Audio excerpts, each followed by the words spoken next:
Hey there everybody, it's Matt with Mac's Video, and today we are doing one of the anime reviews for my top animes of the winter season.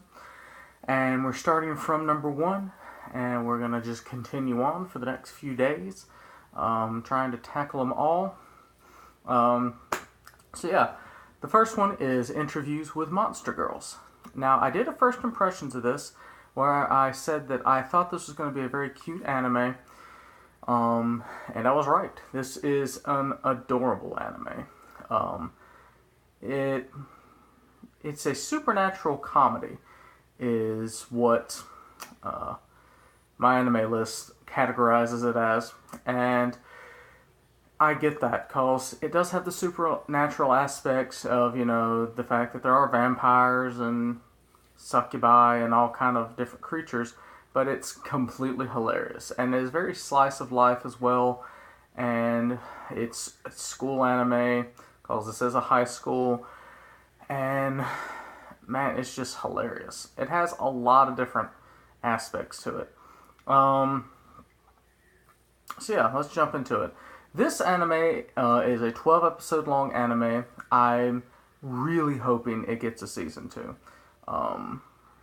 The way it ended kind of was back and forth. It could be a season 2, there could not be a season 2. It's up in the air about it. But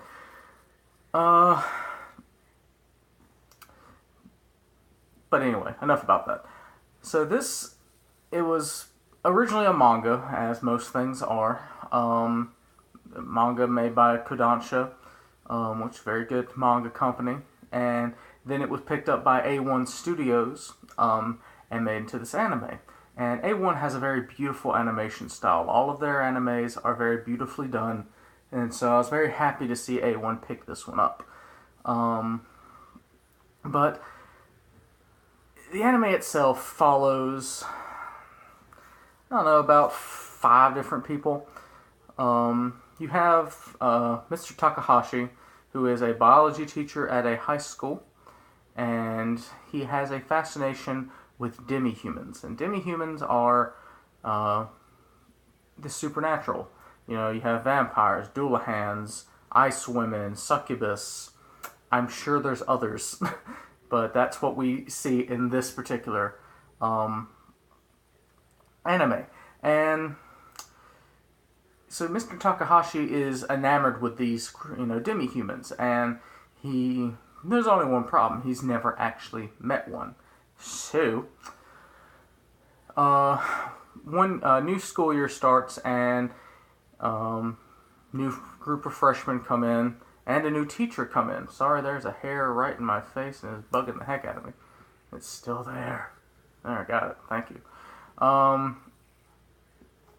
But anyway, so new students, new teacher comes in, and the first thing he realizes is the new teacher is a succubus.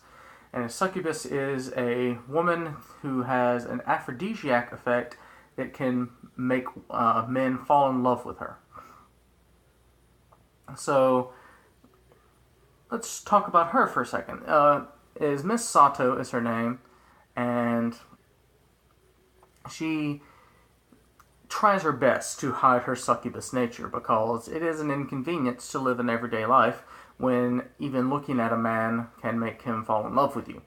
So she wears a tracksuit all the time. She always keeps her hair in a ponytail, wears glasses, never puts makeup on, never does anything that could draw attention to her. So she becomes a math teacher at the same high school, and she develops a crush on Mr. Takahashi. And the reason she does this is because she thinks that he is able to ignore her aphrodisiac effect, when in reality he's just really good at hiding it. The first time they touched in the hallway, and usually that would cause a man to drool himself and just act a fool. He got up, said, apologized, and walked off nonchalantly to only have to sit down in the hallway and catch his breath because he almost passed out from being seduced. That's Miss Sato. And then we have the freshmen that come in, and the first one you meet and this is a character you meet within like the first 5 minutes of the show, is Hikari Takanashi. And Hikari is a vampire. And this was the interesting thing about the demi-humans in here, because I would have thought when I first saw it that demi-humans come from families of demi-humans. It is not true. It is just a genetic gamble. Because she is a vampire, but her sister Himari is not. So that's interesting. I found that fascinating that, they thought about that. But Hikari is probably my favorite character in the show just because she is hilariously adorable. And she's very bubbly and energetic, and she's a goof off, and she's always, hanging around Mr. Takahashi, who she calls Teach. And it's just she's a hilarious character, and I'm glad that they got the voice actress that they did, both in the Japanese and the English, because I watched a bit of both, and just very well done as a character. Next up, you have Machi, and Machi is a Dullahan, and a Dullahan is a creature that has no head, and in place of a head has a flame that comes out of their neck, and they have to hold their head. And these are depicted in mythology as usually knights that were slain in battle, and they came back as Dullahans.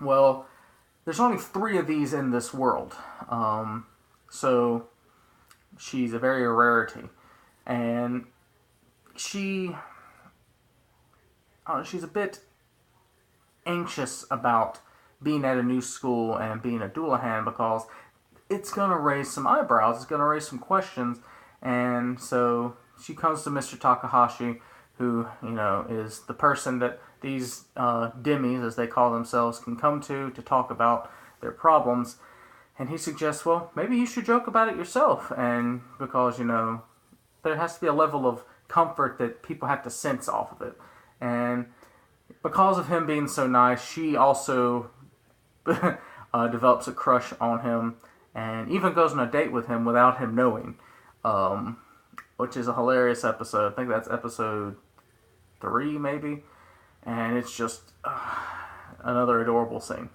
And finally, you have Yuki, who is an ice woman, and she is almost ashamed of her demi nature. She hates it at the beginning of the show. She's afraid she's going to hurt somebody with it because she thinks that she's going to free somebody if she, comes in contact with them. So, Mr. Takahashi has to convince her that do not be ashamed of your nature, be proud of it. You can control it. It's a matter of willpower. And that's the thing I love about the show, is the relationship that Mr. Takahashi and these demis have is very close-knit. They care for each other. It even comes up in there that maybe they're too close, but I ain't gonna spoil anything for you. But yeah, I definitely think you should watch this. It's 12 episodes, 25 minutes each an episode. The music in this is fantastic. I love the opening theme. The ending theme, it depended on the episode really as to if I wanted to listen to it or not. It was one of those that every now and again I would skip over it, but it's still a good song, and it all depends on, how you feel at the episode. But opening theme, stellar, loved it. It's on my anime playlist on my YouTube that I listen to when I'm doing stuff, and yeah, definitely check this out. I will put a link, well, not a link, I will put my first impressions of this right here-ish. That way you can compare what I thought about it now to what I thought about it then. And if you didn't see my overview of the winter season, I will also put that in this bottom area over here, so you can check that out and kind of get a guess as to what's coming up next. So like I said, it is going to be a lot of these anime reviews for the next week or so. I also have that Akibento box over there. I'm waiting to hear from Bobby to see if he's got his loot boxes in, because we are eventually going to actually do a video together. I believe in us. But yeah, that's all from me. Like I said, check these out. Hit that subscribe bubble up and down if you want to see some more stuff. And Hit that like button if you like the video. And as always, I love all of you, and I'll see you in the next video.